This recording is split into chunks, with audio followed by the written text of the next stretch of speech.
All right, so let's then move on to the final question. Hooray. And this one's a big one, because I think everybody's going to have cool answers here. So, which genre would you like to see an RPG, whether it be Western or Japanese, start combining with? And of course, this is kind of a hard question, seeing as a lot of RPGs are like putting their features into other games, but I'm talking about more like RPG game with other features. And one that I would really like to see, and kind of Child of Light was doing it, I would love to see like a full-on platformer mixed with some really heavy RPG features. I know it sounds weird. No, that sounds very interesting. Yeah, I would just like to have a game like Jak and Dexter or Jak go through these like really fun levels, and then have like really cool story like driven moments where I have to choose shit. That's actually a very good choice, and they would complement each other, because, you know, most RPG fans have like an intense desire to like just complete everything in the game, get like max out to 100%, and platformers have a lot of fun ways to explore an environment, so it would just make like actually like completing things all the more engaging. Exactly, and I feel like games have tried, like Kingdom Hearts is a great example of trying to mix the two, but they definitely focus more on the RPG element, and I would just love to see a developer like the old school Naughty Dog or Ratchet & Clank team be like, alright, let's team up with somebody else. And like honestly, I would love Insomniac to do it. After playing Sunset Overdrive and Ratchet & Clank, I love that the RPG feature of using the weapon levels up your weapon. So add more, you know, more story-driven moments. Like Sunset, more serious, more like, oh, I do this or that. To me, that would make a game one of the coolest things. So that's my genre I would love to see mixed with an RPG. No, I'm lazy. I'm gonna just say RPG with platformer, because I've seen it done really well one time. Well, actually. Yeah, I mean, I feel like as games continue to grow, we're just seeing, like you said earlier, James, a lot of the RPG genre melding with everything else. Like if you looked at FPSs like 10 years ago, you wouldn't see any of the features they have now, whereas nowadays you have perk systems, you have modifications for weapons.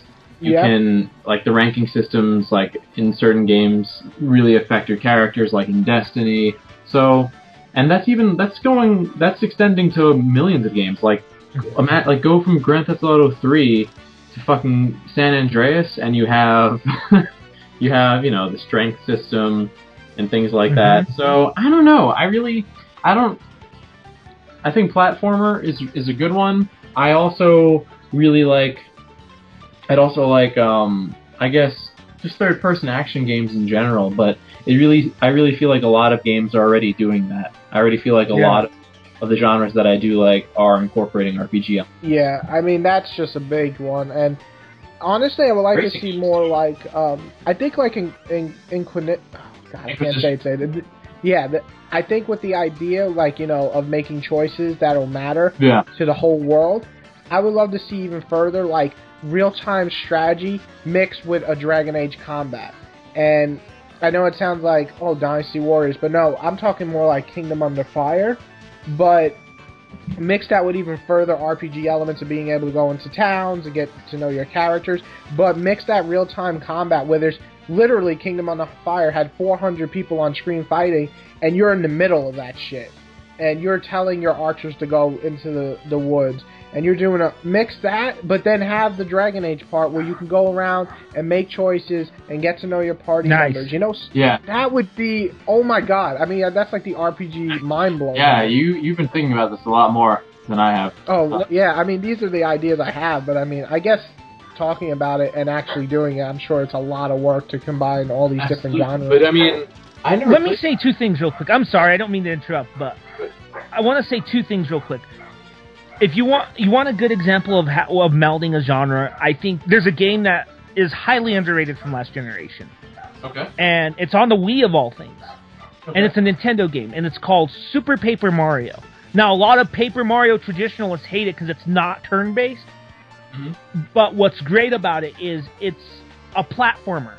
And I played that one. Yeah. And it has, yeah, that was pretty cool. And it has a cool fucking story. Really wonderful, kind of a very emotionally involving story. Yes, with Mario characters, mind you, but... It's sad as hell. Yeah, it is sad. It's really a sad story, but it's a great game, and it's highly overlooked, and I think a lot of the Paper Mario purists bash it because it's not turn-based. But you know what? I think it's the best Paper Mario because it would dare to do something that it didn't. Of course, Nintendo... Yeah. But then Nintendo went back with Sticker Star and went back to turn-based. Not complaining because I like turn-based, but still, you know? And I should have mentioned this instead of Baldur's Gate, but there's a reason why I didn't mention it. I'll explain the why.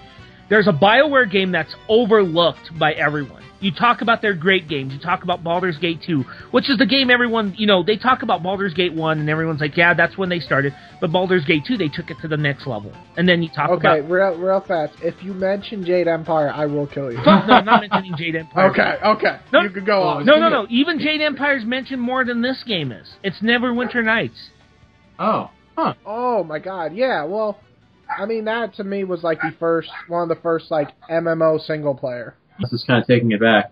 That a lot of people just like jump on the Skyrim hate bandwagon. I don't hate it, but I just really feel like all they really did was update the graphic engine and create a good-looking world. I really felt like the whole point of the Elder Scrolls games is exploration and choice. And I feel like they didn't do a lot to encourage that. Choice? Yeah. No way! Absolutely, yeah. That's no way! What choice in Oblivion did you make that mattered? Not anything that has to do with the narrative. I'm just saying, like, as a character, creating your own character and having the world react to him. Skyrim did something for me that a lot of games don't do. Okay. And it's like my biggest complaint is when a game doesn't have fast travel. And in Skyrim... The only time I use fast travel is when I had to do a main mission. Skyrim has exploring... No other game has ever done exploring like Skyrim for me. The thing is, I feel like the world is very interesting, but there aren't a lot of ways to interact with it. I feel like it was the next, at the time, like from Morrowind and Oblivion to Skyrim, there wasn't a huge jump in what you can do. I felt like they could have made the game so much more immersive, and they really... I disagree 100%. Look, that would be a long fucking... Look, just listen to this. Like, it's the same kind of free roaming that was in all the games. They could have done cool things that were available in mods forever, like add hunting. They could have allowed you to join bandits, and, like, once you were like hunted by guards. They could have done so many more things to help you, like, to help make conflicts between the Stormcloaks and the other races seem intriguing, but they didn't really make you feel a part of it, and I felt like they could have done so much more. Well, see, I was fucking absorbed into that game. Everything I did in that game, from fighting a dragon to talking to the Stormcloaks or betraying someone, I put about 70 hours into that game, and I couldn't ask for a better game. Maybe if I had to put like 400 hours like some people do into that game, maybe I would have got bored and been like, oh, what else can they have done? But the 70 hours I played, from meeting some little fucking dude in a cave that looked like Gollum, to fighting my 5th dragon, to literally finding a kid and kicking him into a river, was and creating Aquaman. Did I ever tell you about my Coney adventure? Your Coney? Well, what? Okay, so there are mods. And I know there's mods, suggest that everyone do this. There's a Killable Children mod. Oh my god. At the risk of seeming like a sociopath. I get where you're going. Yeah, and a multiple followers mod. So I killed a bunch of children, and I raised them all from the dead, and I armed them. So even though I have a lot of complaints, there were a lot of ways to make the game immersive. Let me say something about Skyrim real quick. I want to say, here's my thing with the game. Okay. I think James nailed it with the exploration. I think the exploration was better than Oblivion. However, my problem with Bethesda games is that I always have felt that in terms of, like, the world, yeah, they flesh it out, but NPCs, characters, they're kind of just there to serve a purpose, and your character is just kind of like, oh, I'm in jail for no reason, but they free me to be a hero, or I'm going to get my head chopped off. That's my problem. You don't know anything about your fucking character, other than he's either going to get decapitated, or he's in jail for no reason. Well, I mean, I feel like that just makes it easier for you to, like, flesh him out as your own after he escapes.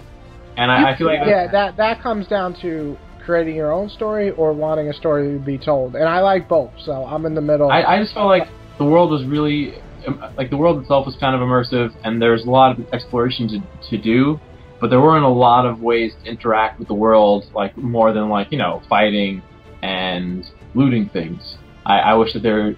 That is the world in Skyrim! Look, James, it doesn't have to be. There could have been so much cool shit.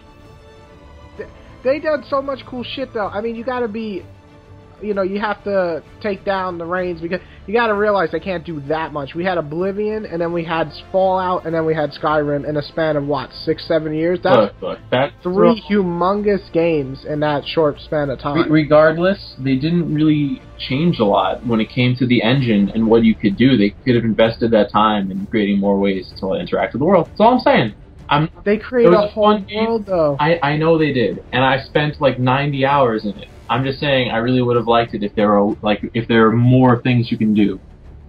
Well, yeah, but that's like any game. I would love for more stuff to happen. Yeah, but I feel like it's reasonable if they didn't add a lot of things. They built a new world, yeah, but everyone does that for every new game that comes out. They didn't. I feel like the important thing is that you add new features that really separate the game, and I feel like they didn't do that. I still really liked it, but I felt like to get like a really good experience out of the game, you had to mod the shit out of it. And that's ultimately a sign that a game failed. If it's not satisfying on its own, which it wasn't for me, then it failed. Even though I loved it. I've loved enough to play it for 90 hours.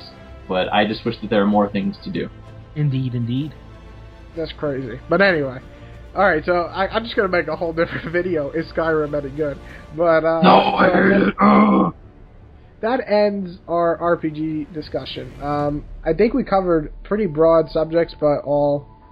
You know, everything has to do with the RPG genre. And it's always an interesting thing to see Western RPGs and Japanese RPGs and fighting and blah, blah, blah.